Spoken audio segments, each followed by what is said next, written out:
சிற்றம்பலம். சிற்றம்பலம். இந்தே கரத்தனை அணை முகத்தனை இந்தின் கிளம்புரை போலும் மெயிற்றனை நந்தி மகந்தனை ஞானக் கொழுந்தினை இந்தியில் வைத்தடி போற்றுகின்றேனே. தெளிவு குருவின் திருமேனி காண்டல் தெளிவு குருவின் திருநாமம் செப்பல் தெளிவு குருவின் திருவார்த்தை கேட்டல் தெளிவு குரு சிந்தித்தல் தானே திருச்சிற்றம்பலம். இதே தொடக்கத்தைத்தான் திருவள்ளுவரும் திருக்குறள்ல செய்திருக்கிறார். ஒரு கடவுள் வணக்கம், ஒரு நாங்கள் குரு வணக்கம் செய்கிற மாதிரி அவர் நீத்தார் பெருமை என்று ஞானிகளுடைய பெருமையை சொன்னேன். அப்ப நீத்தார் பெருமை நாங்கள் பார்த்து கொண்டு வருவோம். முதலாவது பாட்டு சொல்லுங்க பாப்பா. ஒழுக்கத்து நீத்தார் பெருமை விழுப்பற்று வேண்டும் பனுவல் துணிவு. பனுவல் என்றால் நூல்கள். நூல். இப்ப நூல்களையே இறுக்கி பிடித்திருக்கிறவர்களை சொல்லுறது பனுவல் சமுதாயம். பனுவல் சமுதாயம் நாங்க சொல்லுவோம் என விரதமாக வேதியரும் சரதமாகவே சாத்திரங்காட்டினர் என்று சொல்லுவார்கள். இவர்களை பரிசேயர்கள் என்று பைபிள்ல வரும். புத்தகத்தை வச்சு கொண்டு சொல்லுவார், இன்னைக்கு ஓய்வு நாள், இன்றைக்கு எப்படி நீர் குணமாக்கினீர் என்று இயேசு கிறிஸ்துவே வைப்பார். அது பனுவல். பனுவல் என்பது நூல். அந்த நூல்களின் துணிவு முடிவு என்னென்று கேட்டா, ஒழுக்கத்து நீத்தார் பெருமை விழுப்பத்து வேண்டும் பனுவல் துணிவு. இது நீத்தார் பெருமையை சொல்றார்.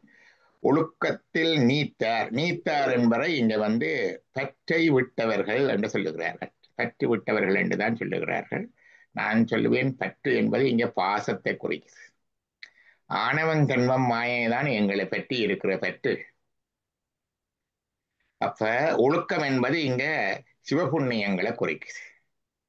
சிவபுண்ணியத்துல நின்று சரியகிரிய யோக ஞான வழியில நின்று, எங்களுக்கு தெரியும் இந்த ஒழுக்கங்களை வைதீகம் மற்றது ஆகம வழி என்று சொல்றது. வைதிக வழியில எங்களுக்கு பஞ்சஜாத்தியங்கள், தெய்வ வழிபாடு, மூத்தோர் வழிபாடு, மூத்தோர் என்பது இறந்தவர்களுடைய பித்திருக்களுடைய வழிபாடு, மற்றது ரிஷிகளுடைய இந்த நூல்களை படிப்பிக்கின்ற பரப்பரகடன், மற்ற மனிதர்களுக்குரிய கடமை, மற்ற மிருகங்கள் பறவைகளை பாதுகாத்தல் ரட்சித்தல், ஐவகை ஜக்ஞங்கள். இந்த ஐந்தும் கர்ம வேள்வி என்று வரும். அதுக்கு பிறகு கர்மவேலிக்கு பிறகு அடுத்ததா அந்த அங்கால கர்மவேலிக்கு பிறகு தியான செவவேள்ளி என்று வரும். மந்திரத்தை எடுத்து தீட்சி எடுத்து சிவம் பண்றது ஜபவேள்ளி. பிறகு தியான வேள்ளி. அவ இப்படி அந்த ஐவகை வேள்விகள் அங்காலையும் வரும். அதிலேயும் இந்த கடைசியாக வருகின்றது ஞான வேள்வி, ஞானத்தினூடாக. அப்ப இந்த வழியில நின்று நீத்தார் என்றா இந்த ஆணவங்கண்பம் மாயை என்கின்ற மும்மலங்களை விட்டவர்களுடைய பெருமை விழுப்பத்து வேண்டும் பனுவல் துணிவு, அது போற்றப்படல் வேண்டும். ஒழுக்கம் விழுப்பந்தரலான். விழுப்பம் என்றது அது பெருமை, விழுப்பம் என்றது பெருமை. அப்ப பெருமையாக போற்ற வேண்டும் என்றது, அது பெருமையாக போற்றப்பட வேண்டும் என்பது நூல்களின் துணிவு. அப்ப பற்றை விட வேண்டும். எந்த பற்றென்றால் எங்களுடைய ஆன்மாவை பிடித்திருக்கிற பற்று, ஆணவம் கண்மம் மாயை. அதை விடுவதற்கு என்ன செய்ய வேண்டும்? ஒழுக்கத்து நிற்க வேண்டும். இங்க சொல்லப்படுகிற ஒழுகல் என்றா அதன்படி நடத்தல் என்று கருத்து. ஒழுகல் என்றா அதன்படி நடத்தல் என்று கருத்து. எதன்படி ஒழுக்கத்துக்கு வேண்டும் என்று கேட்டா, இந்த முறைப்படி ஒழுகி இந்த மும்மலங்களை மாசுக்களை ஒழித்தவருடைய பெருமை விழுப்பத்து வேண்டும் பனுவல் துணிவு. அடுத்தது வந்தார் பெருமை உமைக்கூறின் வையத்து இறந்தாரை எண்ணிக்கொண்டற்று. துறந்தார் பெருமை. துறந்தார் என்று பொழுது இங்கே பல கருத்துக்கள் வரும். துறவிகள் என்றும் வரும். ஆனா துறவரவியல் என்று வள்ளுவர் புரிம்பா கொண்டு வச்சிருக்கிறார். இப்ப இங்க கொண்டு ஏன் திருப்பி துறவிகளை பற்றி சொல்ல வேண்டும்? அவை எண்ணத்தை துறந்தவர்கள், அதான் டிஸ்என்டாங்கிள்மென்ட் என்று சொல்றது. இந்த பற்றுக்களை துறந்தவர்கள். இந்த ஆணுவங்கண்மை என்ற மாசுக்களை துறந்தவர்களுடைய பெருமை துணை கூறின் வையத்து இறந்தாரை எண்ணிக்கொண்டட்டு. இந்த உலகத்துல இவ்வளவு நாளும் இதுவரையில இறந்து போனவருடைய எண்ணிக்கை என்ற மாதிரித்தான் இந்த ஞானிகளுடைய பெருமையை சொல்லுவது. ஞானிகளுடைய பெருமையை சொல்லுவது. தொண்டர்தம் பெருமை சொல்லவும் பெரிதே என்று சொன்னார். பெரிது பெரிது புவனம் பெரிது. அப்ப கேட்கிறார்கள், எது பெரிது எது என்று கேட்டால், பெரிது பெரிது புவனம் பெரிது. புவனமோ நான்முகன் படைப்பு. நான்முகனோ கரியமால் உந்தியில் உதித்தோன். கரியமாலோ அலைகடல் துயின்றோன். அலைகடலோ குறுமுனி அங்கையில் அடக்கம். அகத்தியர் 7 சமுத்திரங்களையும் தன்னுடைய உள்ளங்கையில் எடுத்து பருகியதாக புராண செய்தி கொள்ளும். அலைகடலோ குறுமுனி அங்கையில் அடக்கம். குறுமுனி என்பது அகத்தியர். குள்ளமாயிருந்தபடியினால் இவருக்கு குறுமுனி என்று பெயர். குறுமுனியோ கலசத்து பிறந்தோம். அவர் குடத்துல பிறந்தவர். குடமுனி என்று ஒரு பெயர். அந்த காலத்து டெஸ்டி பேபி என்று வைங்க. கலசமோ புவியல் சிறு மண். புவியோ அரவினுக்கு ஒருதலை பாரம். ஆதிசேஷன் தாங்குவதாக சொல்லுகிறோம். கிராவிட்டியில சுத்தி கொண்டிருக்கிற எல்லாவற்றையும் ஆதிசேஷன் தான் தாங்குது. 1000 தலைநாகம். அது சென்ட்ரிஃபீட்டல் அண்ட் சென்ட்ரிஃபியூகல் ஃபோர்ஸஸ் என்ற ஒரு பேலன்ஸ்ல தான் இந்த உலகம் எல்லாம் நிற்குது. அது பேலன்ஸ்ல அப்படியே நிற்கிறே இல்லை. அதில் ஒரு சப்டல் இம்பேலன்ஸ் இருக்கிறனால சுத்தி கொண்டே இருக்கு. சரிஞ்சு சுத்தி கொண்டு இருக்கு. பேலன்ஸா இருந்த உலகம் நின்றுடும். பேலன்ஸ்ல இருக்கிற இறைவன் ஒருத்தன் தான். அப்ப அதான் தாங்கி கொண்டிருக்கிறது. அப்ப புவியோ அரவினுக்கு ஒருதலை பாரம். அரவோ உமையவள் சிறுவிரல் மோதிரம். இதெல்லாம் மாயாசக்தி. மாயாசக்தியின் படைப்புத்தான் இந்த கேரியன் தான் இந்த உலகம். அவ இந்த மாயாசக்தியை பாம்பென்று சொல்லுவார்கள். இது இறைவன் அணிகின்ற ஆபரணம் போன்றது. தேவையானவளதான் உமையவள் சிறுவிரல் மோதிரம். உமையோ இறைவர் பாகத்து ஒடுக்கம். இறைவரோ தொண்டர் உள்ளத்து ஒடுக்கம். தொண்டர்தம் பெருமை சொல்லவும் பெரிதே. தொடர்ந்தார் பெருமை துணை கூறின் வையத்து இறந்தாரை எண்ணிக்கொண்டற்று. அடுத்தது இருமை வகை தெரிந்து ஈண்டு அறம் பூண்டார் பெருமை புறங்கிற்று உலகு. இருமை வகை தெரிந்து ஈண்டு அறம் பூண்டார் பெருமை புறங்கிட்டு உலகு. இதில் இருமை வகை தெரிந்து என்பதை சொல்லுகிறார்கள். இருமை என்பதற்கு பலவிதமாக பொருள் சொல்லலாம். நான் சொல்றது இருமை என்றா இல்லறம் துறவரம் என்ற 2 அறங்கள் தான் உண்டு. பொதுவாக பார்த்தா இல்லறம் அல்லது துறவரம். 2 வகையும் தெரிந்து, இல்லறம் என்றால் இப்படி, துறவரம் என்றால் இப்படி என்று தெரிந்து, ஈண்டு அறம் பூண்டார். நீங்கள் இல்லறத்திலையும் இருக்கலாம், துறவரத்திலையும் இருக்கலாம். ஆனா அறத்தை எந்த வழிதான் எனக்கு சரி என்று சொல்லி அதை துணிந்து ஏற்றுக்கொண்டு கடைப்பிடிப்பவர்களுடைய பெருமை புறங்கிட்டு உலகு. இல்லறத்துல நின்றாலும் சரி, துறவரத்தில் நின்றாலும் சரி, அந்த வழியில நிற்கிறது சரி. அவ்வளவுதான். என்னுடைய ஞானிகள்ல எத்தனையோ பேர் இல்லறம்தான். இப்ப இருமை வகை தெரிந்து என்று சொல்லலாம். இருமை என்பதற்கு இன்னொரு விதமும் சொல்லுவார்கள். இவ்வுலகம் அவ்வுலகம் அதுக்கும் சொல்லலாம். இம்மைக்கும் மறுமைக்கும் என்று. இப்ப இவ்வுலக வாழ்க்கையும் தெரிஞ்சு, அந்த இறந்த பிறகு வருகின்ற அந்த உலக வாழ்க்கையையும் தெரிந்து, இந்த உலகத்திலே அதற்கேற்றபடி வாழ்ந்து, அதற்கேற்றபடி அறந்தபடி வளர்ந்து அந்த அவ்வுலக வாழ்க்கையை அடைவர்கள்.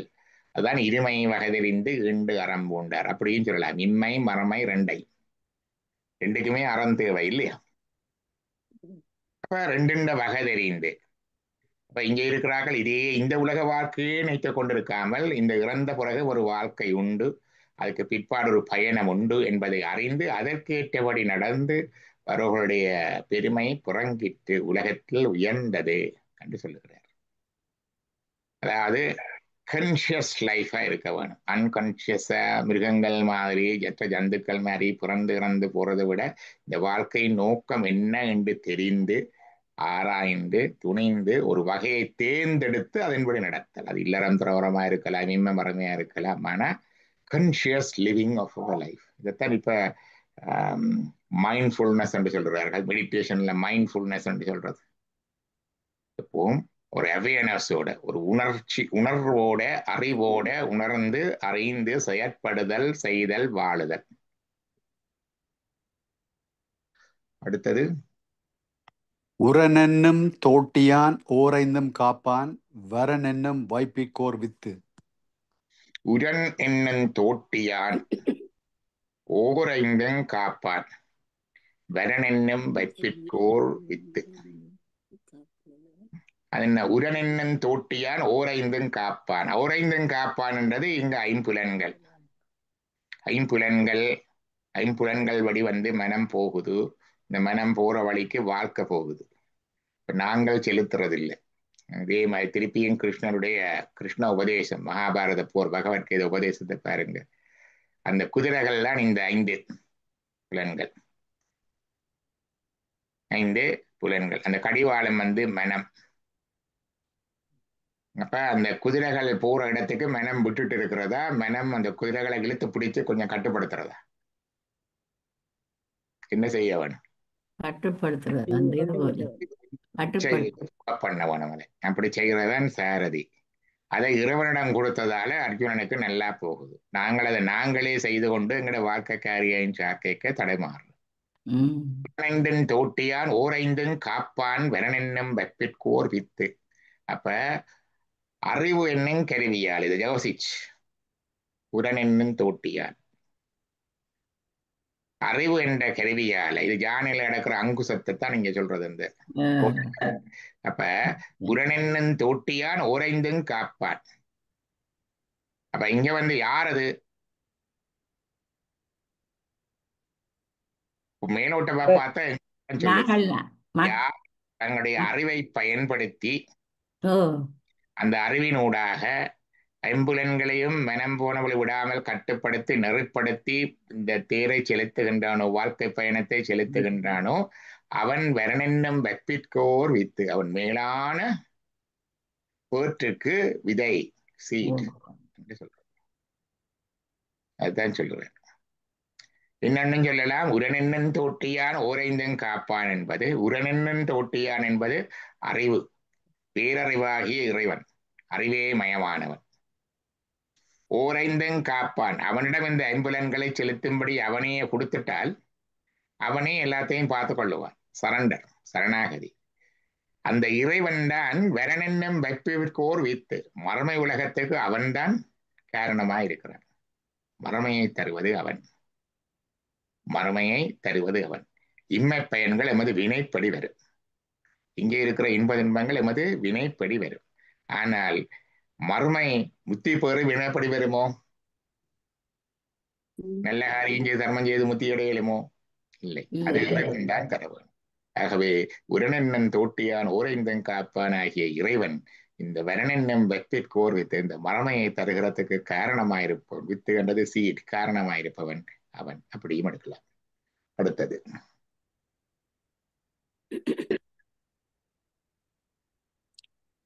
அந்தவித்தான் ஆற்றல் அகல் விசும்பு உள்ளார் ஓமான் இந்திரனே சாலும் கரி. ஐந்தவித்தான் ஆற்றல் அகல் விசும்புளார் ஓமான். விசும்பென்றது வானம், விசும்புளார் ஓமான் என்றது வானவர்களுக்கு தலைவன் இந்திரன். இந்திரனே சாலும் கரி. கரி என்பதற்கு தமிழ்ல பல கருத்து இருக்கு. கரி என்றா கரிக்கட்டை என்ற ஒரு கருத்து இருக்கு. கரி என்றா ஜானி என்ற ஒரு கருத்து. கரி என்றது சாட்சி என்ற கருத்து. இந்திரனே சாட்சி. என்ன சாட்சி? ஐம்புலன்களை ஒடுக்குபவர்கள், அதாவது 5 அவித்தான். இந்த 5 புலன்களின் ஆசை வழி செல்லாமல் அதை அடக்கி ஒடுக்குவருடைய பெருமைக்கு இந்திரனே சாலுங்கரி என்று சொல்றேன். இது வந்து இந்திரன் அகலிய கதையை சொல்றாரோ என்ன சொல்றாரோ தெரியாது. பாப்பம் இருக்கா உரையில என்ன சொல்லினோம்.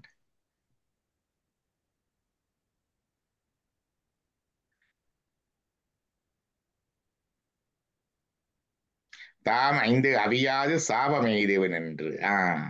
அதான் அவனுக்கு சாபம் கிடைத்தது தானே அகலிய போனதுனால. அப்படின்னால்தான் அதை சொல்றேன். எதிர்மறையாக சொல்லுகின்ற இந்திரனை பார்த்தா தெரிய வேணும். புலன்வழி சென்றவனுக்குடைய எதுக்கு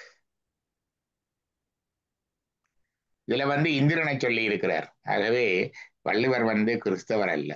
அது முதலாவது. இப்ப கடவுள் வள்ளுவர் கிறிஸ்தவர் சொல்றது. இந்திரன் அங்க இருக்குது கிறிஸ்தவ வேதத்துல. வள்ளுவர் கிறிஸ்தவர் அல்ல. சமணம் பௌத்தத்திலேயும் இந்திரன் இருக்கிறார், அது தெரியும் எங்களுக்கு. ஆனால் இந்த கதை இந்திரன், அகலிகை, ராமர், சாசாவதார கதை அங்க இருக்கு, இந்து மதத்துலாம் இருக்கு. அப்ப இது வந்து வள்ளுவர் மருத சமயத்தை சைவ வைணவ இந்த மரபுக்குள்ள வர்றாருன்றது இதுல விளங்கும். சைவர்ன்றது அங்கால விளங்கும். ஆனா இந்த இதுக்குள்ள வர்றாருன்றது. அடுத்தது செய்யற்கரிய செய்வார் பெரியர், பெரியர் சிறியர், செய்யற்கரிய செய்யலாதார். அவ்வளவுதான். இதுல பாருங்க, அந்த துறப்பு என்ற மாதிரி செயற்கரிய செய்தல், செயற்கை அரிய பெரிய செயல்களை செய்கிறவன் உண்டா வாழ்க்கையில சாதனையாளர்கள் சாதிக்க வேண்டும் என்று சொன்னால் இந்த டிஸ்என்டாங்கிள்மெண்ட் இருந்தால் தான் சாதிக்கலாம். இந்த என்டாங்கிள்மெண்ட் இருந்தால் நீங்கள் இவ்வுலகத்திலேயும் சாதிக்க இயலாது, அந்த உலகத்திலேயும் சாதிக்க இயலாது. அதான் செயற்கரிய செய்வார் பெரியர், செயற்கரிய செயல்களை செய்பவர்கள் பெரியவர்கள். சிறியர் என்று நாங்கள் சொல்ற சிறியவர்கள் யார் என்று கேட்டா செயற்கரிய செய்களாதார், இப்படிப்பட்ட அரிய செயல்களை செய்ய மாட்டாதவர்கள் சிறியவர்கள். பெரியவர் சிறியவர் என்று ரெண்டு வகையை சொல்றார். பெரியவர்கள் என்றா அரியமையான செய்வதற்கு அரிய செயல்களை செய்து முடிப்பவர்கள், அவர்கள் செயற்கரியர். சிறியர் என்றா அப்படி செய்து முடிக்க மாட்டாதவர்கள். இப்ப இதை எங்க சொல்றார்? நீத்தார் வெறுமையில சொல்றார். நீ அப்படி சொல்றதா என்ன கருது? ஒரு ஞானிகளுக்குத்தான் அல்லது ஒரு ஞான நிலையில இருக்கிறவனுக்குத்தான் இந்த உலகத்துல செயற்கரிய செயல்களை செய்ய முடியும். அதான் நாங்கள் தனியா எங்களுடைய நாயன்மாரோட வரலாறு மட்டும் படிக்கிறது இல்லை என்ன, உலகத்துல அரசியல் வரலாறு, தலைவர்களுடைய வரலாறு எல்லாம் படிக்கிறோம் நாங்க தானே. ஒருத்தர் ஒரு காரியத்துல சாதிச்சிருக்கிற விஞ்ஞானிகளுடைய வரலாறு கண்டால் அவர்கள் அந்தந்த சாதனையில உதாரணமாக சொல்லுவார்கள். வானசாஸ்திரத்துல இருக்கிற அந்த காலத்து கிரேக்க அறிஞர்களை என்னுடைய இந்தியாவில் இருக்கிற ஜோதிட நூல்கள் ஜவன ரிஷிகள் என்று குறிப்பிடுது. ரிஷி என்ற அவர்களை உண்மையை தேடி பார்க்கிறார்கள், அவ்வளவுதான். அவர்களை ஜவன ரிஷிகள் என்று சொல்லுது. உப்பா இருந்தா ஆல்பர்ட் ஐன்ஸ்டீனும் ஒரு ரிஷியா இருப்பார். ஸ்டீவன் ஹாக்கின்ஸ் இன்னொரு ரிஷியா இருப்பார். ஸ்டீவன் ஹாக்கின் பார்க்க எனக்கு இன்னொரு ஞாபகம் பாரு, அஷ்டவக்கிரரோட ஒரு ஞானி இருந்தவர் மகாபாரத காலத்துல. இந்த அஷ்டவக்கிரருக்கு உடம்புல 8 கோணலாம், எலும்பெல்லாம் வளைஞ்சு முறிஞ்சு. ஒரு டிசீஸ் ஒன்று இருக்கு, ஃப்ரஜைல் போன் டிசீஸ் உண்டு. அது அல்லது வேற ஏதோ காரணமோ உடம்பெல்லாம் கோணல். ஆனா பெரிய ஞானி அஷ்டவக்கிரர். வெளி கோலத்தை பார்த்து மட்டும் ஒருவரை சொல்ல முடியாது என்பதற்கு அது காரணம் வந்து அப்படி மாதிரி இப்பவும் விஞ்ஞானிகளை ஞானிகள் என்று சொல்றது வளமை இருக்குது. விஞ்ஞானி என்று தானே சொல்றோம், ஞானி என்றது அங்கேயே வந்துட்டு. புதுமையான புதிய அறிவுக்கு அவன் ஞானி, விஞ்ஞானி. ஞானி மெய்யறிவுக்கு ஞானி. அவை இவர்களை ஞானிகள், அதாவது ரிஷிகள் என்ற கேட்டகரிக்கு இதெல்லாம் வரும். They are all searching for the truth, different facets of the truth, and envision a particular aspect of the truth, experience that aspect of the truth, and expresses that aspect of the truth, and explain that aspect of the truth. அந்த ஒரு உண்மையினுடைய ஒரு பக்கத்தை, ஒரு பகுதியை பார்த்து அறிந்து அனுபவித்து அதை மற்றவர்களுக்கும் பகிர்வர்கள் தான் எல்லாரும். அப்ப இந்த செயற்கரிய செய்பவர்கள் எல்லாரும் தெரியர். அவர்களும் ஒரு விதத்துல ஞானி என்ற கேட்டகரி இல்ல. ரிஷி சைவத்துல கொண்டிருக்கு, முனிவர் வேற, ரிஷி வேற, ஞானி வேற. முந்தைய சொல்லி இருக்கிறது. முனிவர்கள் என்பதை முனைபவர்கள், ட்ரைங் 24/7 24/7 இதிலேயே முனைந்திருப்பவர்கள் முனிவர்கள். ரிஷிகள் அப்படி முனைந்ததோடு ஓரளவுக்கு ஒரு பக்க தரிசனத்தை பெற்று அனுபவித்திருப்பவர்கள். அதான் ரிஷண்டா பார்த்தவர்கள். ஞானிகள் முழுமையாக அனுபவிப்பவர்கள். அவர்கள் ரிஷிகள் ஒரு பக்கத்தை தான் பார்ப்பார், ஞானி ஒரு முழுமையாக பார்த்து அனுபவித்தார் ஞானி. அதான் வித்தியாசம். செயற்கரிய செய்வர் பெரியர் என்று இங்க நீத்தார் பெருமைகளை ஞானியரை சொல்லி இருக்கு. அடுத்தது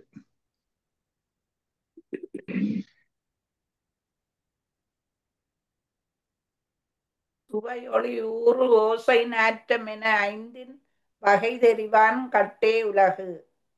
சுவை, ஒளி, ஊறு, ஓசை, நாட்டம், இது வந்துட்டு ஐம்புலன்கள், பஞ்ச தன்மாத்திரைகள், ஐம்புலன்கள். 5 வகை தெரிவான் கட்டே உலகு. இதுண்ட வகை தெரிந்து அதை ஆராய்ந்து அறிந்து அனுபவிக்க வேண்டும். அவனுக்குத்தான் இந்த உலகம். உணவு இருக்குது, எல்லாத்தையும் போய் சாப்பிடலாம் இல்லையா?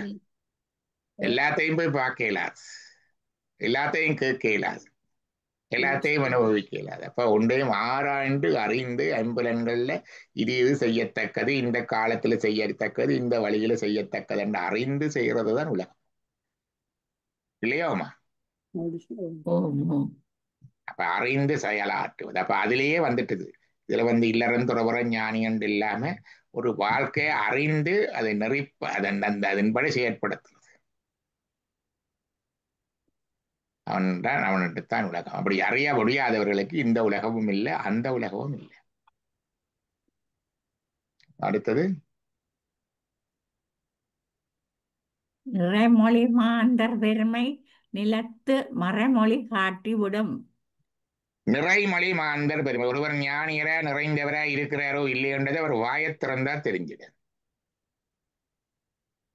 லம்போதரன் வாயத் திறக்கிறாள் தெரியுது, இவருக்கு முழுமை இல்லை என்று சொல்லுவார்கள். அந்த குறைந்த நிறைகுடன் சத்தம் போடாது. குடத்தை தண்ணிக்கு அமுழ்த்தினா தண்ணிக்கு வச்சு குடத்தை அமுழ்த்தி எடுத்தா லபக்கு லபக்கு லபக்கு லபக்குன்னு தண்ணி வரும். நிறைஞ்சா சத்தம் வருதோ இல்ல. ஒரு பொரியலை நீங்க எண்ணெய்க போட்டா அது பொரியும் வரைக்கும் சத்தம் பெறும். அது வெந்தவரோ சத்தம் பெறுமோ? அதுதான். அப்ப நிறைமொழி மாந்தர் பெருமை. நிறைமொழி என்றால் நிறைவான பூரணமான மொழி, ஞானிகளுடைய வார்த்தை. பெருமை நிலத்து மறைமொழி காட்டிவிடும். அப்ப இந்த நிறைமொழி மாந்தர் பெருமை நிலத்து மறைமொழி காட்டிவிடும். மறைமொழி என்ற அவருடைய வாக்குகள் வேத வாக்கு. நிறைமொழி மாந்தர் ஆணையின் கிளைந்த மறைமொழி தானே மந்திரம் என்ப தொல்காப்பியம். மந்திரம் என்றால் என்ன என்று தொல்காப்பியம் வரைய இருக்குது. சில பேர் மந்திரம் என்றாலே சொல்றீங்கள. தொல்காப்பியம் தமிழுடைய ஆதி நூல் மந்திரம் என்றா என்னன்னு சொல்லுது. நிறைமொழி மாந்தர் பூரணமான வார்த்தைகள், அறிவுகள், ஞானம் உடையவருடைய மாந்தருடைய ஆணையின் கிளந்த அவர்களுடைய பவரனால சக்தியினால எழுந்த மறைமொழி தானே வேத மொழிகள் தானே மந்திரம். மக்கள் ஞானிகளுடைய வார்த்தை தான் இங்க மந்திரம். அதான் நிறைமொழி மாந்தர் பெருமை நிலத்து மறைமொழி காட்டிவிடும். மறை என்பது இங்க வேதம்.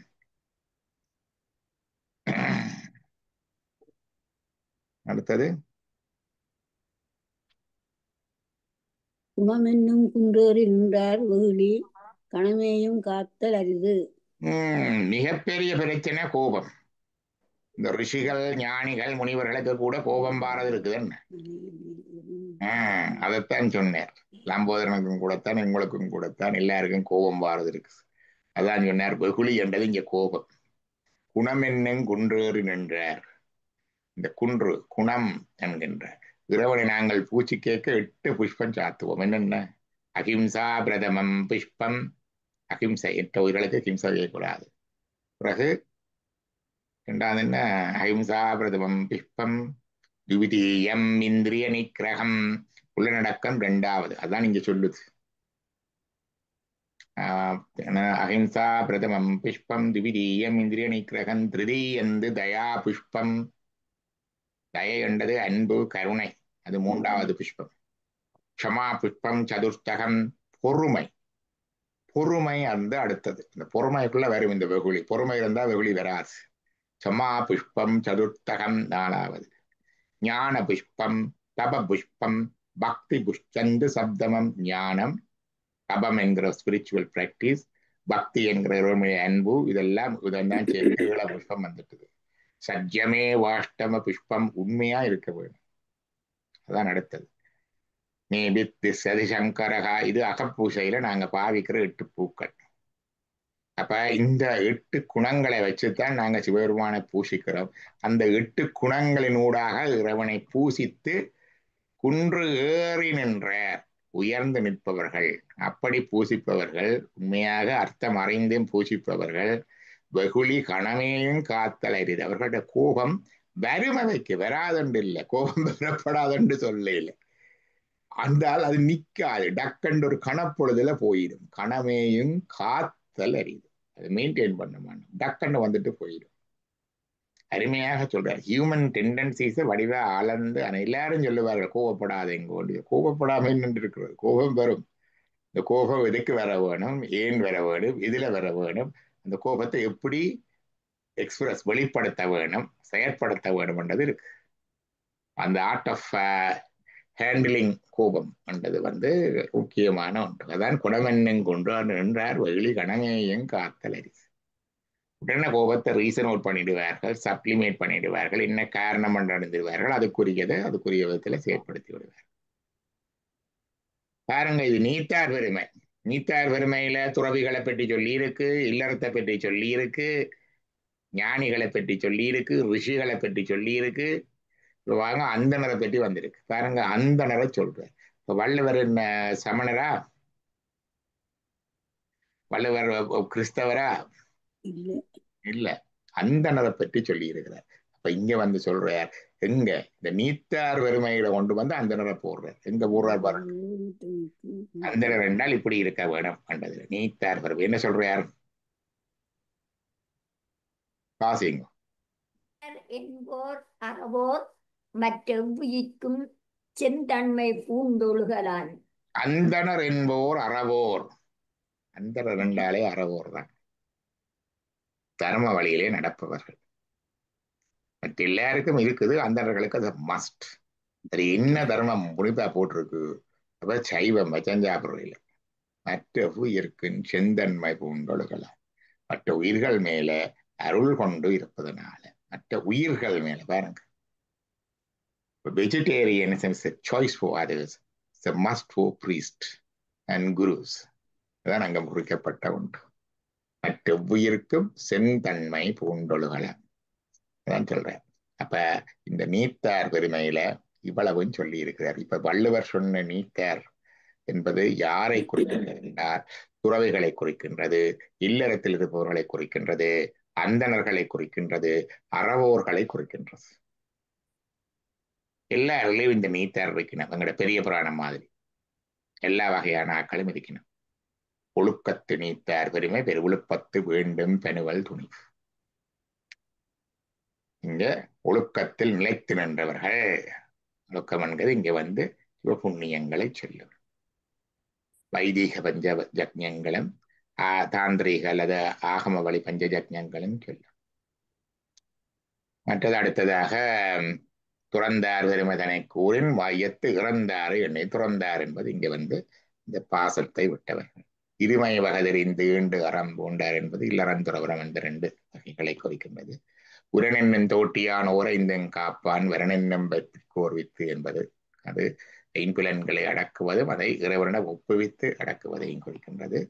ஐந்தவித்தான் ஆற்றல் அசல் விசு. இப்படி 5 புலன்களை அடக்குகின்றவருடைய ஆற்றலை பார்க்கணும் என்றால் இந்திரன் அதற்கு எதிர்மறை சாட்சியாக இருக்கின்றான். அது அப்படி அடக்காமல் அதன்படி போய் அகலையை சார்ந்து இழிவு கொண்டான் என்பது குறிக்கின்றது.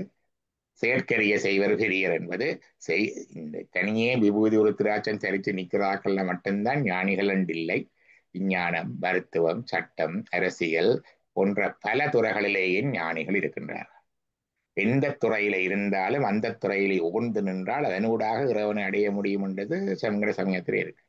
இசைக்கூடாக, நடனத்துக்கூடாக, நாட்டியத்தினூடாக, எழுத்தினூடாக, ஆற்றுகையினூடாக, கலையினூடாக, உரகு ஒற்றண்டா உரகு ஒற்றனூடாக, செலவை தொழிலாண்டியா செலவை தொழிலூடாக, இப்படி எந்தெந்த தொழில் நின்றாலும் அதனூடாக இறைவனை அடைய முடியும். அதை ஓர்மத்தோடு முனைப்போடு உணர்வோடு செய்பவர்களுக்கு அதான் செயற்கரிய செய்வர் பெரிய. பெரிய புராணம் முழுக்க செயற்கரிய செய்த நாயன்மாரத்தை தான் சொல்லி இருக்கு இல்லையா? சும்மா செய்ய இல்லாத இப்படிதான் போட்டிருக்கு. தான் செயற்கரிய செய்வர். மற்றது ஐம்புலன்களின் வகை தெரிவான் கற்கே உலகு. ஆராய்ந்து அதன்படி நடப்பவனுக்குத்தான் இந்த உலகு. அப்படி இல்லாதவனுக்கு இந்த உலகம் இல்லை, அந்த உலகம் இல்லை. மீண்டும் பிறந்து பக்குவம் வரைக்கும் வந்து போக வேணும். மற்றது நிறமொழி மாந்தர் பெருமை நிலத்து மறைமொழி காட்டு கொண்டதுக்கு தொல்காப்பியத்தில் இருந்து சொன்னேன். இந்த ஞானிகளுடைய வாக்கு இறைவனுடைய வாக்கு அதான் அது இருக்குது. அது ஒரு நாளும் பொய்க்காது. மற்றது குணமென்னும் குன்றோரி நின்றால் வெகுளி கணமேயும் காத்தலிரு. பட்ட குணங்களை நாங்க புஷ்பமாக பாவிக்கிற மாதிரி அந்த வகையிலே வழிபாட்டிலே முன்னேறி வந்து ஞானத்துல நிற்கிறவர்களுக்கு இந்த கோபம் என்பது வந்தாலும் அது கணக்கொழுதலே இருக்கு. அவர்களுக்கு எப்படி அதை ஹேண்டில் பண்றது, எப்படி சேனல் பண்றது, எப்படி அதை எல்லாம் தெரியும். அதுதான் அங்கே இருக்கிறது. மற்றது அந்தணர் என்போர் அறவோர் மற்ற உயிர்க்கும் செந்தன்மை பூண்டொழுகலான் என்பதுல நீத்தார் பெருமை முடியுது. இதுல உங்களுடைய கேள்விகள் யாராவது இருந்தா கேட்கலாம்.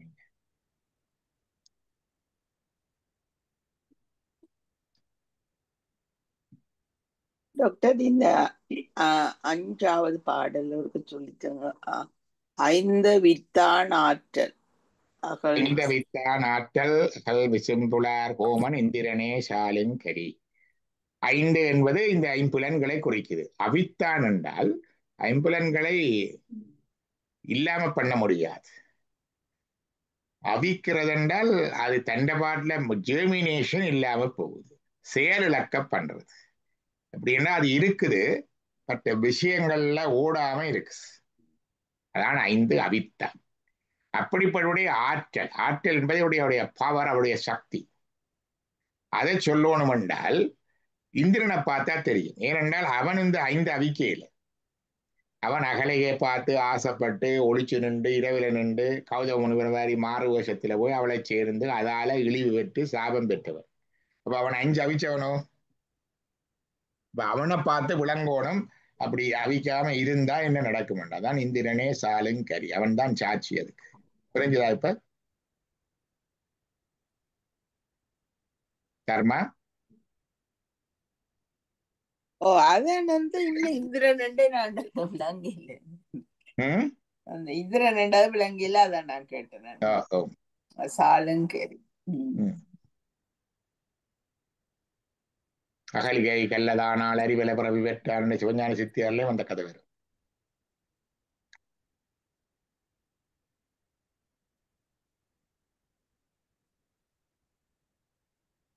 வேற கேள்வி இருக்கா? நல்ல விஷயம். அணிகள் என்றால் இல்லறத்தில் உள்ளார் அந்தனர். மற்றது எதை சொல்றீங்க? ஞானிகள் என்றால் இல்லறத்தில் உள்ளவர்களும் இல்ல, ஞானிகள் முந்தினாங்க சொன்னோம். பக்தர்கள் என்றது யாரு? பக்தர்கள் என்றா உங்களை போல ஒரு பார்ட் டைம் பிசினஸ். எங்களுக்கு விடியவல்லிட இருந்து சற்சங்கம் ஒரு மணத்தியாலம் வேற மணத்தியாலம், பிறகு கொஞ்ச நேரம் பூசை, பிறகு எங்களை அழுவ, பிறகு பின்னிரண்டு நேரம் இருந்தா திருப்பி ஒருக்கா வழிபாடு பூசை, அவ்வளவுதான். எல்லாம் தொழில் வேலை என்றெல்லாம் சொல்லுவோம். ஆனால் ரிட்டையர் பண்ணி வீட்டை இருந்தாலும் கூட செய்ய மாட்டோம் முழுக்க. அந்த நேரம் மிச்ச அலுவல் தான். அப்ப நாங்கள்லாம் பார்ட் டைம் பிசினஸ் பார்க்கிறார்கள். ஒரு மினிமல் லெவல் பக்தர்கள், அது மேக்சிமம் லெவல் பக்தர்களும் இருக்கிறார்கள். அது ஒரு பக்தர்கள். மற்றது முனிவர்கள் என்றால் அவர்கள் முழு நேரமும் இதிலேயே இருக்கிறவர்கள். முழு நேரம் அவர்கள் இல்லறத்திலே இருக்கலாம், பிரபலத்திலே இருக்கலாம், இருப்பவர்கள். முழு நேர தேடல், முழு நேர வாசிப்பு, படிப்பு, தங்களுடைய ஆன்மீக சாதனைகள் இருப்பவர்கள். ஆனா இன்னும் உறவனை நேரடியாக அனுபவிக்கல, புஸ்தகங்கள் அதனூடாகத்தான் அறிந்து கொண்டிருப்பவர்கள். மற்றது ரிஷிகள் என்றா இறைவனுடைய அந்த மெய்யின் ஒரு பகுதியை, ஒரு இதை கண்டு தரிசித்தவர்கள். ரிஷ் என்றா பார்த்தல், ரிஷிகள் என்றா பார்த்தவர்கள். அவர்கள் தாங்கள் பறிந்து கண்டு அறிந்ததை தங்களுடைய வார்த்தையில வடிச்சிருக்கிறார்கள். அவருடைய வார்த்தைகள் தான் எங்களுடைய வேதங்கள்ல மந்திரங்களாக இருக்குது. அது ரிஷிகள். மற்றது ஞானிகள் என்றால் இறைவனுடைய முழுமையாக ஒன்றானவர்கள், ஒன்றித்தவர்கள். அவருடைய வார்த்தை வந்து இறைவனுடைய வார்த்தை, அவருடைய செயல் இறைவனுடைய செயல். சம்பந்த இனதுரை தனதுரையாக என்று வரும். இப்ப ரிஷிகள் ஒரு பகுதி இறைவனை அனுபவித்தவர்கள் என்றால் இவர்கள் முழுமையாக இறைவனிலே கரைந்து இறையாகவே ஆனவர்கள். இந்த ஞானிகள் தத்துவமசி என்ற நிலையை அணிந்தவர்கள் ஞானிகள். அவருடைய நாயன்மார் எல்லாரும் அதுதான். தேவார திருவாசகங்கள அவருடைய வாக்குகள். எங்களுக்கு அதுதான் ரிஷி வாக்கியத்தை விட எங்களுக்கு முனிவர் வாக்கியத்தை விட, ரிஷிகள் வாக்கியத்தை விட இந்த சம்பந்தர் அவருடைய வாக்கியம் மிகவும் முக்கியமானது. அதுதான் எங்களுக்கு வேத மந்திரங்களை விட தேவார திருவாசகங்கள், ஆகாமங்கள் முக்கியம். மற்றது இதுல என்ன சொல்றது, இவர்களுடைய வாழ்க்கை வரலாறு எங்களுக்கு முக்கியமா இருக்கு. மோஸ்ட் அத்தாரிட்டேட்டிவ் வந்து இவதான். இப்ப நூல்கள் என்ன இருக்குத்தானே, அந்த முனிவர்கள் எழுதினது, அந்த ஞானி எழுதினது, லம்போதர் எழுதினது, இப்படி கொண்டா வரும். சக்தி விகடன்ல வந்தது, அது அப்படி எல்லாம் வரும் இருந்தது. அப்ப இதெல்லாம் எங்கெங்க என்று சொன்னா இப்படித்தான். கீழே மனுஷ வாக்கியத்தை விட மேலானது தேவ வாக்கியத்தை விட மேலானது முனி வாக்கியத்தை விட மேலானது ரிஷி வாக்கியத்தை விட மேலானது ஞானிகளுடைய வாக்கியம். ஞானிகள் என்று சொல்லலாம். ரிஷி வாக்கியத்தை விட மேலானது தெய்வங்களுடைய வாக்கியம். முருகன் சொன்னது. தெய்வங்களுடைய வாக்கியத்தை விட மேலானது சிவன் சொன்னது. அதான் ஆகமங்களுக்கு ஆகப்பெரிய பிரமாணம். சிவன் சொன்னதண்டு தான் எல்லா ஆகமும் வரும். எந்த ரிஷிகள் சொன்னதண்டு வராது. சிவன் இன்னாருக்கு சொன்னார்ன்னு தான் வரும். காயத்ரி மதம் எல்லாம் விஸ்வாமித்திரர் சொன்னது தான் வரும். ஆனா இது ஆகமங்கள் எல்லாம் சிவன் சொன்னதண்டு வரும். இது மிக மேலானது எங்களுக்கு பிரமாணம். அடுத்தது ஞானிகள். ஞானிகள் சொன்னது சிவனுக்கு சொன்னது ஈக்குவல், அதை விட ஒரு தடவை மேல மாறி. ஏன்னா தொண்டர்தான் பெருமை சொல்லவும் பெருது என்று சொல்லியாச்சு தானே. இப்ப ஞானியர் வாக்கு மிகவும் மேலானது. ஆனவடியாத்தான் உங்களுக்கு ஞாயன்மார்ல ஒருத்தர் தெரியும். அவர் சுந்தரரோட சண்டை பிடிச்சு போட்டு சிவனும் புறமண்டு சிவத்தையே தள்ளி வச்சவர். ஞாபகம் இருக்கா? இந்த நாயனார் அது உரன் மண்டர் நினைக்கிறேன். என்ன உரன் மண்டர் அப்படித்தான் இருக்கு. அப்ப என்னண்டா தொண்டர்தம் பெருமை சொல்லவும் பெருது, ஞானியர் பெருமை இறைவனை விட மேலானது என்று சொல்லி போட்டு அவர் சொன்னார், இந்த தொண்டர்களை மதிக்காத சுந்தரனை எனக்கு தேவையில்லை. அவர் தேவாசிரிய மண்டபத்துக்கு போறார், சாமி கும்பிட போறார். தேவாசிரிய மண்டபத்தில் இருந்த அடியவர்களை பார்த்து ஒரு வணக்கம் சொல்லாம ஒரு கிரீட்டிங் செய்யாம போயிட்டார். இவன் என்ன ஆள் என்று அவரை விளக்கு, அவரை வேண்டாம். ஐயோ அவர் என்ன விளக்குறீங்க, அவருக்கு சிவபெருமானே தூதா வந்தவர் என்று சொன்னோன்னு, அவருக்கு சிவபெருமான் வரை ஒரு ஆளா, அவரும் வேண்டாமண்டார், அவர் ஒரு நாயனர். இப்படி தொண்டர் தான் பெருமை சொல்ல. அப்ப ஞானியர் வாக்கு இறைவன் வாக்கோட ஒரு விதத்துல மேலான. அப்ப தேவார திருவாசகத்துக்குரிய சைவத்துல தேவார திருவாசகங்களுக்குரிய இடம் விளங்க வேணும் எங்களுக்கு. வேத மந்திரம், ஆகம மந்திரம், ரிஷிவாக்கியம், புராணங்கள், இதிகாசங்கள், இறைவனுடைய ஆகமங்கள், இறைவனுடைய வாக்கியத்தை விட ஞானியர் வாக்கு மிக மேலான. 12 திருமுறை மிக முக்கியம். சரியா?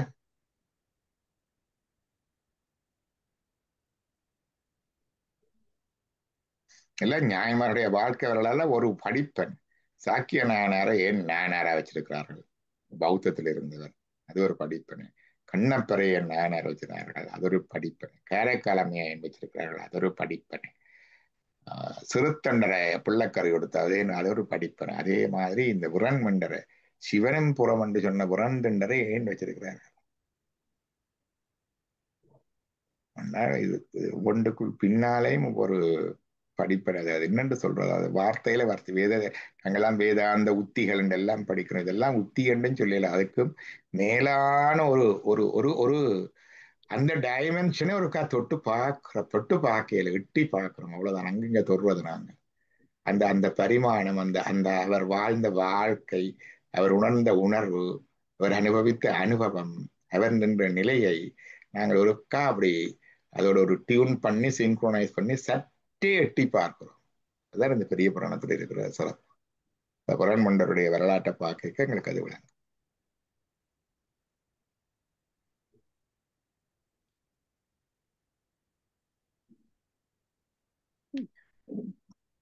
வான்முகில் வளாது பெய்கமலி வளஞ்சுரக்க மன்னன் கோன் முறையரசு தெய்க குறவிலாதீர்கள் வாழ்க நான் மறையரங்கள் ஓங்க நட்டவம் வேள்வி மல்க மேன்மகுள் சைவ நீதி விளங்குக உலகமெல்லாம். நம பார்வதீபதையே, பார்வதீபதையே, மகாதேவா பார்வதீபதையே.